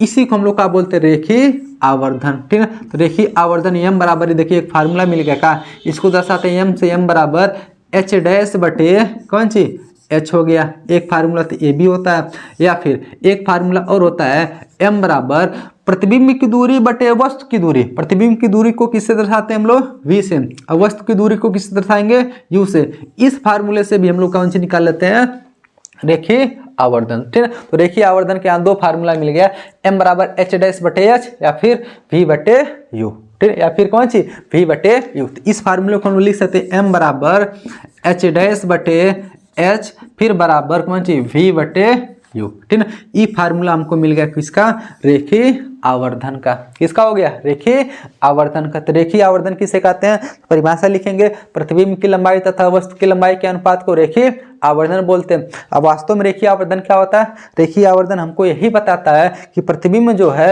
वस्तु की तुलना में कितना गुना बड़ा बना है या फिर छोटा बना। अभी बताया m का मान मान लीजिए 2.5 आ गया, ठीक है। तो इसका मतलब जब m का मान हम कह दिए 2.5 आ गया, प्रतिबिंब 2.5 गुना बड़ा बनेगा, ठीक है। m का मान लिए 10 आ गया तो प्रतिबिंब 10 गुना बना, मतलब 10 गुना बड़ा बना है। मान लीजिए m का मान 0.5 आ गया, मतलब 0.5 मतलब आधा होता है, तो प्रतिबिंब जो है वो आधा हो गया, यानी वस्तु का आधा बना है, ठीक है। हम कह दिए m का मान 1/3 आ गया, मतलब प्रतिबिंब वस्तु का 1/3 बन गया, ठीक है ना। तो इस तरह से हम लोग m का मान यानी आवर्धन का मान दे करके हम लोग पता कर लेंगे वस्तु प्रतिबिंब बड़ा बना है कि छोटा बना, ठीक है। अब आवर्धन से एक चीज और पता कर लेंगे हम लोग, ठीक है। आवर्धन से एक चीज और पता कर लेंगे, प्रतिबिंब आभासी बना कि वास्तविक बना है। यदि आवर्धन किसका, यानी कौन सी, आवर्धन, ठीक है। यदि आवर्धन जो होता है, यदि आवर्धन धनात्मक रहेगा, ठीक है, प्रतिबिंब तब कैसा बनेगा,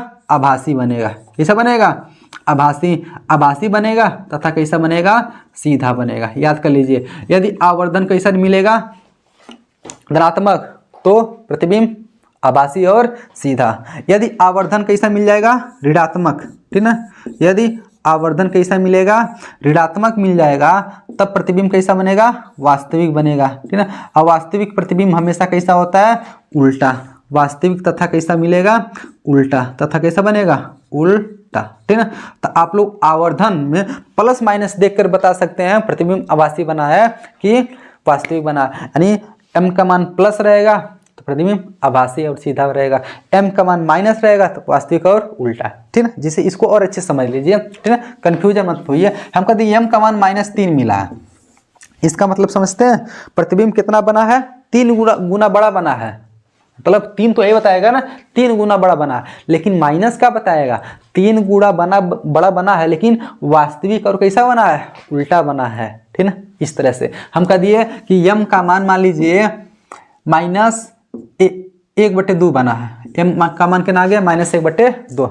1/2 मतलब आधा होता है, प्रतिबिंब आधा गुना हो गया, लेकिन माइनस है वास्तविक और उल्टा। हम कह दिए m का मान लीजिए 4 मिल गया, कितना मिल गया, 4 मिल गया, तो मतलब प्रतिबिंब 4 गुना बड़ा बना है, ठीक है। लेकिन प्लस यही बता रहा है, प्लस यहाँ छुपा रहता है ना, प्लस यही बता रहा है आभासी और कैसा बना है, सीधा। यानी प्रतिबिंब आभासी और सीधा बना, क्या गुना बना है, 4 गुना बड़ा बना है, ठीक है। इस तरह से आवर्धन का मान देख करके हम लोग बता सकते हैं प्रतिबिंब आभासी बना है कि वास्तविक बना है, ठीक है। चलिए अब इसके बाद हम लोग के अपवर्तन वाले चैप्टर का लास्ट हेडिंग बचा है, कौन सी, लेंस की क्षमता। लेंस की क्षमता क्या होता है, चलिए इसको भी हम लोग पढ़ लेते हैं, ठीक है। इसको हम मिटा देते हैं। तो चलिए अब पढ़ लेते हैं लेंस की क्षमता किसे कहते हैं, नहीं लेंस की क्षमता क्या होता है। सबसे पहले इसका परिभाषा हम लोग पढ़ लेते हैं, इसके बाद हम लोग इसको समझेंगे लेंस की क्षमता क्या होता है, ठीक है ना। यानी फोकस दूरी के व्युत्क्रम को लेंस की क्षमता कहते हैं। यानी फोकस दूरी के व्युत्क्रम को लेंस की क्षमता कहते हैं। लेंस की क्षमता को हम लोग P से दर्शाते हैं। किससे दर्शाते हैं, P से। और इसका मात्रक डायोप्टर होता है। इसका मात्रक क्या होता है, डायोप्टर होता है, ठीक है। यानी लेंस की क्षमता जो होता है वो फोकस दूरी का व्युत्क्रम होता है, यानी उल्टा होता है। चलिए इसका फार्मूला देख लेते हैं। लेंस की क्षमता P बराबर 1/f, ठीक है। यानी 1/f का मतलब देखिए फोकस दूरी का क्या कर दिया, व्युत्क्रम, यानी उल्टा कर दिए। जैसे हम कह दिए कि 2 का उल्टा 1/2, उसी तरह फोकस दूरी का उल्टा 1/, फोकस दूरी देखिए, यानी a/f का मतलब फोकस दूरी का व्युत्क्रम, इसी को हम लोग क्या बोलते हैं, लेंस की क्षमता।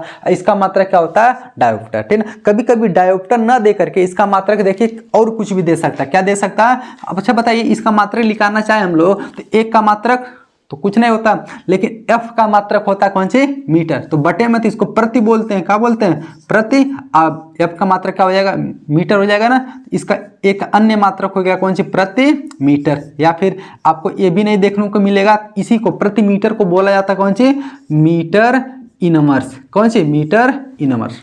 तो लेंस की क्षमता का ये तीनों मात्रक होता है, कौन सी, डायोप्टर भी हो सकता है, प्रति मीटर भी हो सकता है, और मीटर इनवर्स भी हो सकता है, ठीक है। अब लेंस की क्षमता का वास्तव में मतलब क्या होता है, ठीक है। तो लेंस की क्षमता का मतलब यही होता है कि कोई भी लेंस जो है वो प्रकाश को कितना अधिक मोड़ दे रहा है, जितना अधिक मोड़ देगा उसकी क्षमता उतना अधिक होगा। अब कोई भी लेंस है, मान लीजिए वो प्रकाश को जितना अधिक मोड़ेगा उसका क्षमता उतना अधिक होगा, जितना कम मोड़ेगा उसकी क्षमता उतना कम। यानी प्रकाश को मोड़ने की क्षमता को हम लोग क्या बोलते हैं, लेंस की क्षमता। यानी जब लेंस से अपवर्तन होगा तो प्रकाश को कितना अधिक मोड़ेगा उसी को क्या बोलेंगे हम लोग, लेंस की क्षमता, ठीक है। अब मान लीजिए हमारे पास 2 लेंस है, एक लेंस मोटा है, एक लेंस पतला है, ठीक है।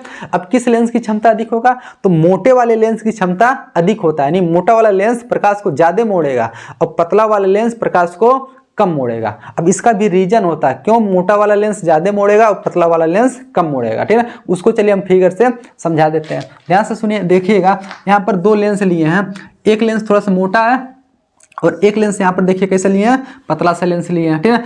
अच्छा ध्यान से सुनिएगा, हम कहते हैं इस लेंस की भी फोकस दूरी यहाँ पर है f2, इसका भी फोकस दूरी यहाँ पर है f2। अच्छा आपको देख करके भी पता चल जा रहा होगा, एक फोकस दूरी कम है, इसका फोकस दूरी क्या है, अधिक। यानी मोटे वाले लेंस का, ठीक है, फोकस दूरी क्या होता है, कम होता है। क्या होता है, कम। अब पतले वाले लेंस का फोकस दूरी क्या होता है, ज्यादा होता है, ठीक है। इतना तो पता होना चाहिए। अभी आपको बताया कि लेंस की क्षमता फोकस दूरी का उल्टा होता है, मतलब जिसका फोकस दूरी कम उसका लेंस की क्षमता ज्यादा, वो ज्यादा प्रकाश को मोड़ेगा। जिसका फोकस दूरी ज्यादा उसकी क्षमता कम, वो कम प्रकाश को मोड़ेगा। तो इसमें होता है किसकी फोकस दूरी कम है, तो मोटे वाले का ना एक फोकस दूरी का है, कम है, तो इसलिए इसकी क्षमता क्या हो जाएगा, ज्यादा हो जाएगा। क्षमता क्या हो जाएगा, ज्यादा।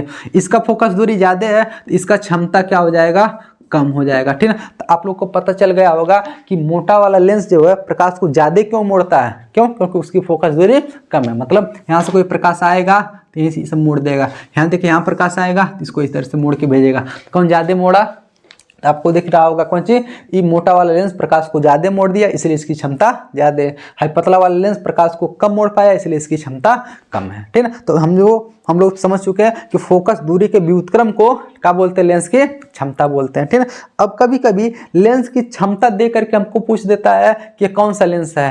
ठीक है, जैसे मान लीजिए हम कह दिए कि कोई भी लेंस का क्षमता दे दिया +3 डायोप्टर, कितना, +3 डायोप्टर। ठीक है, क्योंकि इसका मात्र डायोप्टर होता है ना, तो हम इसको देख करके बता देंगे कि कौन सा लेंस लगा होगा। अच्छा बताइए, लेंस की क्षमता प्लस है ना, इसका मतलब इसका फोकस दूरी प्लस रहा होगा। अब किस लेंस की फोकस दूरी प्लस होती है, तो उत्तल लेंस की फोकस दूरी प्लस होती है, इसलिए किस लेंस की क्षमता दिया, उत्तल लेंस का क्षमता दिया। ठीक है, यानी हम लोग पता कर लेंगे कि उत्तल लेंस, ध्यान सुनिएगा, उत्तल लेंस, ठीक है, उत्तल लेंस का फोकस दूरी प्लस होता है का, उत्तल लेंस की फोकस दूरी क्या होता है, प्लस होता है, इसलिए इसकी क्षमता भी क्या हो जाएगी, प्लस हो जाएगी। ठीक है, अवतल लेंस की फोकस दूरी, अवतल लेंस, ठीक है, अवतल लेंस की फोकस दूरी क्या होती है, माइनस होती है।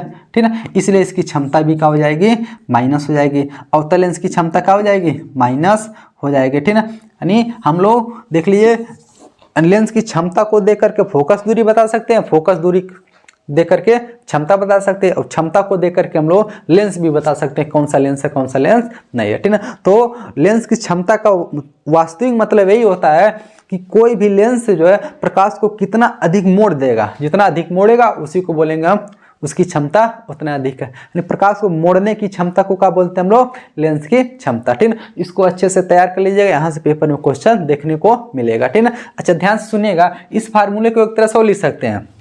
ठीक है, मीटर में फोकस दूरी है ना, इसी को एक तरह से लिखना चाहेंगे, यदि इसको सेंटीमीटर में बदलना चाहेंगे 100 से गुणा करना पड़ेगा का, तो P बराबर इसको लिखेंगे 100 का गुणा करेंगे 100 का नाम 100 बटे, अभी सेंटीमीटर में हो जाएगा F, ये किस में आ जाएगा, सेंटीमीटर में। ये भी फार्मूला होता है किसका, लेंस की क्षमता का। ठीक है, अब इस फार्मूले से लेंस की क्षमता निकालेंगे तो फोकस दूरी को किस में रखना पड़ेगा, सेंटीमीटर में। इस वाले से निकालना चाहेंगे तो फोकस दूरी को किस में रखना पड़ेगा, मीटर में। दोनों से उत्तर सेम सेम आएगा। ठीक है, दोनों का मात्रक क्या होता है, डायोप्टर होता है, या फिर प्रति मीटर या फिर मीटर इनवर्स। ठीक है, तो आशा करते हैं आप लोग को लेंस की क्षमता भी अच्छे से समझ में आया होगा। ठीक है, ये हम लोग यानी जो प्रकाश का अपवर्तन हम लोग पढ़ रहे थे उसका लास्ट हेडिंग था। ठीक है, यहाँ से हम लोग का प्रकाश का अपवर्तन खत्म हो गया। अब अगले वीडियो में हम लोग कोई नया चैप्टर स्टार्ट करेंगे।